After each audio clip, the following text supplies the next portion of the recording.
কি সার প্রয়োগ করবেন এবং বাল আসার সময় কি ঔষধ প্রয়োগ করবেন সেগুলো সব ধাপে ধাপে দেখানোর চেষ্টা করব। তো জাস্ট আসসালামু আলাইকুম। আলহামদুলিল্লাহ, এবার বছরে আমরা লাগিয়েছিলাম সব থেকে বেশি ধান, সেটা হচ্ছে আপনার ছোট বাবু। এবং ছোট বাবু ধানে কি পরিমাণ আপনার দেখেন ঝাড় করেছে। তো এবছরে সব থেকে আমার ছোট বাবু ধানটা করেই এরকম ঝাড় হয়েছে, একটা না, যেটি দেখায় যে প্রতিটা ধান কিন্তু আপনার প্রচুর পরিমাণ ঝাড় হয়েছে। এবং আমরা জানি যে চৈত বৈশাখ মাসে সব থেকে বেশি আপনার ধানের, সাধারণত চৈত বৈশাখ মাসে সব থেকে বেশি আপনার ধানের যে ঝড় আসে, এবং এই ঝড় প্রতিরোধ করার জন্য এই গাছগুলো দেখছেন কত পরিমাণ শক্ত।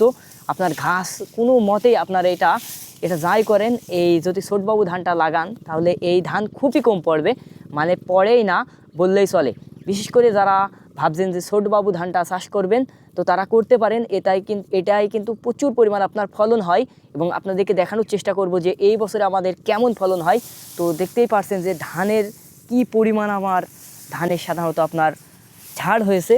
এবং ধান কিন্তু এদিকে যদি আপনার দেখায় যে এই দেখেন ধান কিন্তু ফুলে গেছে, এই যে দেখেন এদিকে ধান কিন্তু এই যে বাল কিন্তু এসেছে, এই যে বাল সব গলায় গলায় বাল এসেছে। এবং ছোটবাবু ধান কিন্তু একেবারেই যে ছোট হয় তা কিন্তু না, এখানে যদি দেখায় আপনার প্রায় কিন্তু 2 ফিটের মতো উঁচু হয়েছে আমাদের এই ছোটবাবু ধান। আর এ ধানের চালটাও কিন্তু আপনার খেতে ভালো হয়, প্লাস আপনার ধানে যে ভাত রান্না করলে দেখা যায় যে ভাতটা আপনার সকালবেলা আলিয়ে যায়, এটাও কিন্তু যাবে না। বিশেষ করে আমরা প্রায় 5 বছর ধরেই সাধারণত এই ছোটবাবু ধানের ভাত খেয়ে আসছি, অনেক ভালো। তো আপনারা চাইলে কিন্তু এটা করতে পারেন। তো জাস্ট আপনাদেরকে দেখালাম যে কেমন ঝাড় হয়েছে, প্রচুর পরিমাণ ঝাড় করেছে। এবারটা যে পরিমাণ ঝাড় করেছে আলহামদুলিল্লাহ অনেক ভালো হবে।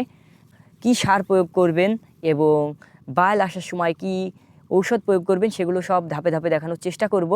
তো জাস্ট আপনাদের সাথে শেয়ার করলাম। সকলেই আমাদের জন্য দোয়া করবেন। আল্লাহ হাফেজ, আসসালামু আলাইকুম।